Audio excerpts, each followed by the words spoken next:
So I want to talk about Latina Equal Pay Day, which is this year. It's on October 5th, and it represents the amount of hours or time that Latina women have to work in order to make the same as a cis white man.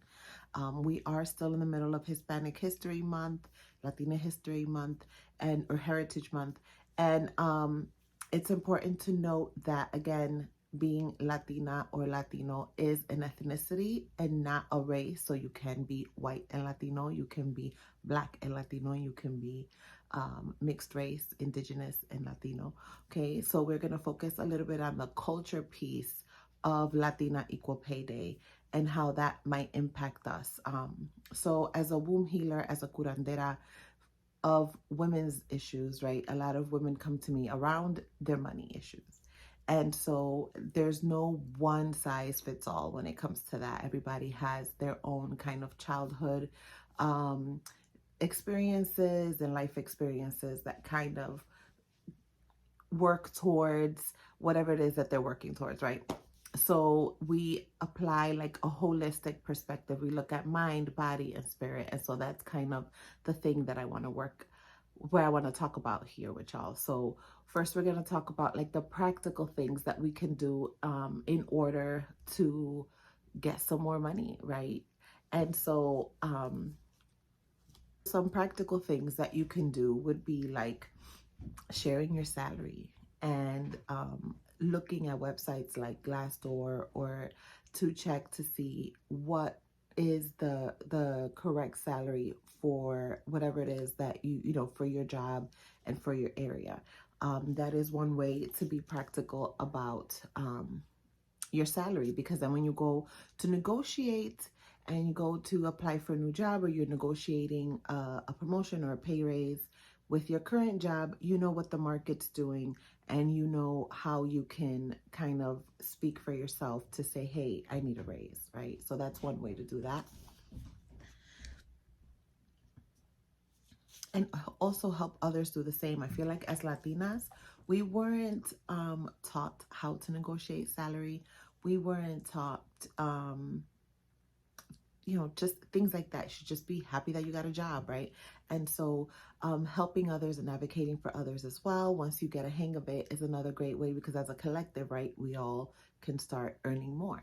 So the culture piece of it, right? I talk about Marianismo in my Healing with Jay podcast, and Marianismo, I have a whole episode dedicated to that, so check it out. But it basically is the way that machismo exists in the Latina community will not exist without Marianismo, which is like the culture of self-sacrificing for women, right? Look, being similar to Mary, which is where the Maria in Marianismo comes in. And so when you think of the self-sacrificing and putting yourself last and things like that, those things can transfer into the workplace as well. And so that's why I said that I wanted to concentrate on the culture piece of it, because there is a mindset behind the way that we approach work, because it's very similar to the way that we were raised and the way that we were taught how to be seen and not heard kind of at home, right? Which is a Marianismo concept. But obviously there are some raggedy systems in place that have contributed to the reasons why we are making less as a collective compared to cis white men, right? So the point is to work within these raggedy ass systems in order to be able to elevate and bring more money in. And some of us might be the first to graduate high school, to graduate college, and that's what I meant by like not knowing how to negotiate salary, not knowing how to move in corporate America, because we haven't seen like someone maybe close to us that have done the same thing, right? So it gives us like we're almost a step behind when we are trying to do these things, because we don't know how to do them. We haven't seen an appropriate mentor. For at least most of us haven't gotten an appropriate mentor to say, okay, this is how you do things, right? There's another mindset thing that I do want to mention. And so I read an article that states, it's like by the Harvard Business Review, and it mentions how men apply to jobs when they are like, they know they, I saw an article in the Harvard Business Review where it mentions that men apply to a job when they feel 60% confident that they know, based on the job description or the job posting, they know 60% of that, they're applying. Whereas women, we do not apply to a job unless we are 100% confident that we know everything that's shown in the job description or the job posting. So even by that, we're kind of setting ourselves back a little bit because apply to that job. If you're 60% certain that you can do it, and the other 40%, I'm sure you can learn through YouTube, through groups. Maybe you know someone that also has a similar job, or it's in like a similar TikTok. Like, you can learn it. I feel confident that you can learn it and you can get it. So don't talk yourself out of applying for a job, because like once you get there and you have conversations and you interview, you can kind of see, okay, is this a good fit for me, right? Because the interview is not just for the company to see if you're a good fit for them, but it's also for you to see if you're a good fit for the company, or if you want to work there, right? And so it's not just about them selecting you, but it's also about you selecting them. And so why not apply to the job even if you only know 60% of it, right? You could be learning the rest of it as you go, and I feel confident that you can do that. So yeah, apply to that job, sis. And every time someone works with me, right, I always give homework. I feel like homework is an offering to yourself. Homework is dedication to say, hey, I am working through this. I am I am taking time for myself to work through these things, right? And so part of homework that I tend to give to clients is like journaling. And so thinking about your mindset around money as a child, or how your elders, how did you witness your elders, your parents, your grandparents, your aunts, uncles? How did they feel about money, or what did you see around money growing up, right? Because that impacts the way that you view money now. Because someone who maybe was unhoused as a kid can see money differently than someone who had a stable, household. And so thinking about how that makes you feel, like how does money make you feel in general? Things like that. So those are things to think about, meditate on, journal on, say how did I view money as a child, and how has that impacted me in the way that I view money today? And really, how do you view money now? How do you feel about money now? And how does that impact you making money, right? So those are things to think about and work through as well. All right, so next we're going to talk about so we're doing mind, body, and spirit. We just finished mind, so let's get into body a little bit, because our body really holds on to emotions, even things that we feel like, I'm over that, or why is she talking about my childhood, like I'm over that. It can impact you more than you realize, or you feel like, I've been done with that, and then you're not, right? There are books that are great, like The Body Keeps the Score, and The Pain That We Carry, that's written by a Latina author. Those are great books to look into, to understand like how our bodies can really hold on to trauma, especially from a Latina perspective. We're talking about holding on to our grandmothers, right, traumas as well, because we were created in our grandmother's bodies, right? So as a fertility and full spectrum doula as well, I can tell you that when we are created in our mother's womb, our eggs, right, as fetuses in our mother's wombs are already, so like all of our eggs that we will have for our entire life are created in the womb while we are in our mother's womb. And so similarly, when our mother was in our grandmother's womb, all of her eggs, including the ones that made us, right, that were a part of making us, were created in our grandmother's womb. And so that's kind of how intergenerational trauma plays out, because we hold a lot in our womb, especially, like I said, the culture Marianismo for Latina women. That's all womb work. That's all sacral work. That's all solar plexus work. Also, I've seen throat work, right? Because we were expected to be seen and not heard, and that impacts when you want to speak up for yourself at interviews and for salary purposes, right?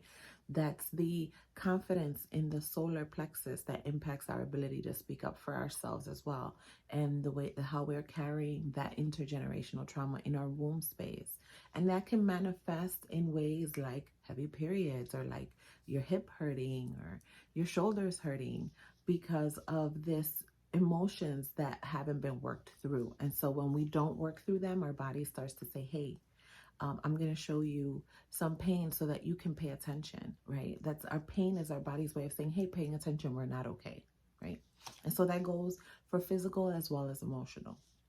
So holding on to traumas like that can manifest in your body and it can weaken your aura, right? And so that makes it a little bit more difficult when it comes to being confident and being strong and having boundaries and stepping into your own power, because your aura is weakened, and so it's like everything attaches to it, right? All the like funky other people's stuff tends to attach to that and makes an impact on how you're feeling and how your body's feeling.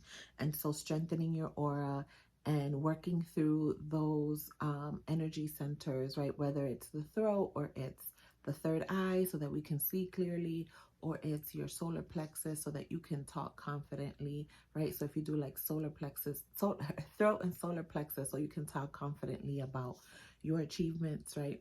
Or your womb, so that you can work through that Marianismo piece, that culture piece that happens to us as Latinas. I'm a big fan of energy healing because it does allow you to bring those emotions up to the surface that you might even have forgotten about. And just from my personal experience as a Reiki master and doing energy healing work for myself as well as for others, sometimes right during the session you might not feel anything, but a few days later things start to come up, right? And so it works with your mind because things start to come up and you start to remember things, and you're like, well, how would you do things differently now, and kind of allow yourself to work through those emotions so that you can release them and let it go, right? So that you can, okay, next time I'm going to negotiate salary, but not just salary. I'm going to negotiate PTO. I'm going to negotiate, you know what I'm saying, my benefits package, right? Like looking at it from a whole perspective. And so seeing from that angle to say, this is how I would do it next time. So like I mentioned, everyone's different, and like your money issues can come from different, just from different energy centers. It can be from your root. I keep putting it in my throat because I feel like a lot of us do have issues speaking up. And so that would be your throat. But it can come from your root, from feelings of insecurity growing up, right? It can come from, like I mentioned, your solar plexus, from being, kind of taught to like dim your light, or to be seen and not heard, or like make yourself a little bit smaller so that you don't get in trouble. Like those things still carry with us, right? Obviously there's no one size all approach to working through money issues and working through these type of blockages. Based on platicas, like if you decide to work with me or another curandera, based on the platicas that you might have, which is like a heart-to-heart conversation, a healing conversation, that's a very rooted in curanderismo practice. So like once you are able to talk it out, you would see the patterns there. Like, okay, here are some patterns that are coming up.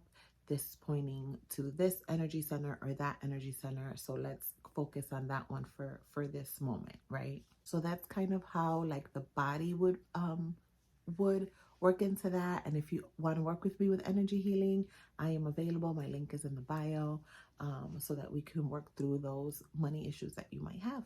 But next we're going to talk about the spiritual piece, right? Which I feel like is like everybody's favorite part, because the part where we ask our ancestors, where tarot reading via mediumship, or you're just sitting with your ancestors, if you have an ancestral altar, to like kind of work through those money issues.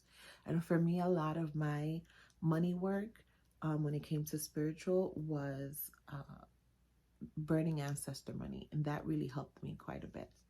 Just asking the ancestors on guidance on how to work forward, how to move forward, how to close that gap, so to say, and the gap too, meaning from what you're earning now compared to what you would like to earn, and how to get there, right? Because even if you get there incrementally, you'll get there. Also, I love to look at people's birth chart, thinking of like spiritual things. I love to look at your birth chart to see like where's the money, how you can get money, or what kind of job would be best for you. How you can best use your skills and abilities so that you can advance and make more money that way too, because it's like a multi-pronged approach, right? So when you maximize your birth chart like that for like career and success, you'll naturally make more money because you'll be naturally moving with the energy that you were, born in, right? I also love money rituals. And again, I assign homework. So like based on what we've talked about, based on the plática, based on if we're working through specific energy centers, based on the mindset, things that might have come up around culture, around your childhood, around your first job and things like that. We'd work on a plan moving forward for you to continue, right? Like with this homework, what kind of money rituals can we do? Is it a monthly thing where you're doing a specific money ritual for yourself? So identifying that as well through spirit. So like while you're working on your mindset, you're doing these rituals, you're working with your ancestors, and like it all comes together, right? You have like this multi-pronged approach, and it's not easy. I'm not saying it's easy, but it is, and it is a lifelong commitment of working with yourself on your mindset, right? And on these things so that you can allow yourself to make more money. Because sometimes, people be like, oh, someone's throwing brujeria at me or whatever. And it's like, no, sis, it's you. You're standing in your own way of doing what you need to be doing to move forward, or doing what you need to be doing so that you can make more money. Or maybe you're spending too much. And so the ancestors are like, well, if you have 500, if you have 5,000, you're going to, you're not going to spend it well. So we're not going to give you money, right? In that sense, like we're not going to assist you with getting more until you're more responsible with what you got. And so it's always, being practical too about like your money and what that looks like, and being open-minded as far as like what else can I do while I work on practical things like checking out salaries, and advocating for salary increases, and like talking in community with my fellow Latinas about what they're making and what they're doing, and what they're doing to create more, right? So doing those things as well, but then also saying, okay, we also have to look at these spiritual things, these emotional things, along with these mindset things, to see what's the pattern and how can we break that pattern in our families, understanding that money traumas can come through generationally. And I've talked about that before in another video. If you wanted to check that out as well, the way that money moves in families, an example around wealthy families and how they keep wealth because of how they're surrounded by wealth, and then they're surrounded by wealthy people, and then they inherit and leave legacies for their children, who continue to have like, whether it's like artwork or stocks, or homes, and furnishing, so that they don't have to spend any money because they've received this house, right? They received these houses in legacy, and so now they don't have to spend money. So the money continues to grow, the stocks continue to grow, and they continue to pass this down generationally, right? And so it's like a windfall generation over generation. Where on the flip side, for some of us, it's trauma around money generationally, right? Especially, we have to remember too that even in the United States, credit wasn't a thing until the 80s, right? Women weren't able to get their own bank accounts until like the 70s, or their own credit, right? FMLA wasn't a thing until the 80s, and even now it's unpaid. And for most of us, we're the ones that are Latina women, right? We're the caregivers. We'll wait, or not waste more money, but we'll lose out on money because we're having to take FMLA to take care of either our kids or our parents or what have you. And so that also kind of derails our path towards money, right? And so thinking of ways culturally within these raggedy systems, like I mentioned, FMLA is still not a paid benefit in the United States. Mexico has paid parental leave. Most countries, lots of countries have paid parental leave. Canada does as well, but the United States doesn't as a country, right? If you're fortunate to live in a state like New York that has paid family leave, that's great. But then New York, as a disability, they're paying you $175. So God forbid you're going out on maternity or you have an injury of some sort, you're making $175 a week, which just sets you back, right? With all the bills that need to be paid and all the food that still needs to be purchased. And so thinking of those types of things, where that's why I mentioned for salary, let's be very picky about who we work with and where we work, because the benefits package is also important, right? We're not trying to make $175 a week when we go on disability. We would like to make close enough to our paycheck so that we can still survive during an injury or during, maternity leave or whatever, right? And so these are the types of things that we need to work on and focus on, to say, I'm going to be strategic. Again, being practical, I'm going to be strategic about where I apply for my next employment, because I know that looks, whatever place it is, looks good on my resume. Or so when I apply to somewhere else, they see, oh, she worked here. That's pretty, that's a pretty prestigious place. And so it comes with a little bit more oomph than someone who hasn't worked in these types of places, or hasn't been as practical, right, with their money or with their job searches. And so these are the ways that we work around these systems so that we can make more money, right? So, of course, if you want to work with me to get a plan in place to move forward, mind, body, and spirit, I am here. I'll leave my website information and my booking information in my bio. I do womb energy healing as well as regular energy all over, right? So, but sometimes we just need to focus on the womb specifically and work through those things as well. So I focus on that as well as energy healing. And I was gonna say regular energy healing, but pretty much, because womb healing is very intense. And then also tarot and mediumship as well. They're all healing sessions, because we're all healing. Where both sessions come with Latinas, so that healing heart-to-heart talks, because that's what I'm here for. I'm here to heal the matriarchy as we tear the patriarchy down, right? And so a lot of that is working through, well, why do Latinas make 54, 57 cents on the dollar, right? And how can we close that gap? How we can advocate for that? How we can use all the spiritual tools and, the books and reading and, listening to podcasts and about money and all these things in order to create abundance for ourselves and for our families and leave legacies, right? So that they can build upon that. So that's what I got for y'all today for Latina Equal Pay Day. If you have any questions, feel free to reach out in the comments, or you can email me at info@emeraldcrownshop.com. And yeah, that's it. I'll talk to you soon. Bye.